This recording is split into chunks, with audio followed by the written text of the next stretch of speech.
Secret of success ఏంటి అని అడిగితే ఒక్కొక్కరు ఒక్కో విధంగా తమ అభిప్రాయాలను వ్యక్తపరుస్తారు.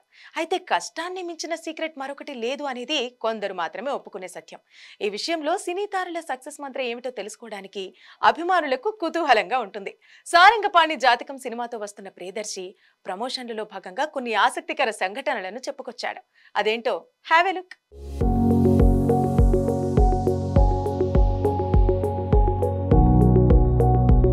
ప్రస్తుతం కంటెంట్ ఉన్న చిత్రాలను ప్రేక్షకులు బాగా ఇష్టపడుతున్నారు. సామాన్యుడు విజేతగా నిలిచే కథలకు మంచి ఆదరణ లభిస్తుంది. అందుకు పుష్ప, లక్కీ భాస్కర్ వంటి సినిమాల నిదర్శనం అని చెప్పారు హీరో ప్రియదర్శి. ఇటీవలే కోర్టుతో సూపర్ సక్సెస్ ను తన ఖాతాలో వేసుకున్న ఆయన సారంగపాణి జాతకం చిత్రంతో మళ్లీ ప్రేక్షకుల్ని అలరించబోతున్నాడు. మోహనకృష్ణ ఇంద్రగంటి దర్శకత్వంలో శివలింక కృష్ణప్రసాద్ నిర్మించిన ఈ చిత్రం ఈ నెల 25వ తేదీన ప్రేక్షకుల ముందుకు రానుంది. ప్రేక్షకులను నవ్వించడం చాలా కష్టమైన విషయం. ఇంద్రగంటి మోహనకృష్ణ కామెడీ టైమింగ్ బాగుంటుంది. ఇందులో నా పాత్రను చాలా కొత్తగా డిజైన్ చేశారు. ఇప్పటి వరకు నేను ఎక్కువగా తెలంగాణ మాండలికంలోనే మాట్లాడాను, కానీ ఈ సినిమాలో ఆంధ్ర యాసలో మాట్లాడతాను. నా కామెడీ టైమింగ్, డైలాగ్ డెలివరీ అన్ని వైవిధ్యంగా ఉంటాయి. కామన్ మెన్ పాత్రల్ని నేను బాగా ఇష్టపడతాను. నా సినిమాల సక్సెస్ కు అది ఒక కారణం అనుకోవచ్చు. మల్లేశం, బలగం, కోర్టు వంటి సినిమాల కథలన్నీ మన చుట్టూ జరుగుతుంటాయి. అలాంటి సామాన్యుల కథల్లో తెలియని బాధ, ఉద్వేగాలుంటాయి. సారంగపాణి జాతకంలో జాతకాలను నమ్మే వ్యక్తిగా నా పాత్ర హిల్లీరియస్ గా ఉండబోతోంది. ప్రస్తుతం ఆడియన్స్ ఫుల్ క్లారిటీతో ఉన్నారు. సినిమాలో విషయం ఉంటేనే థియేటర్లకు వస్తున్నారు.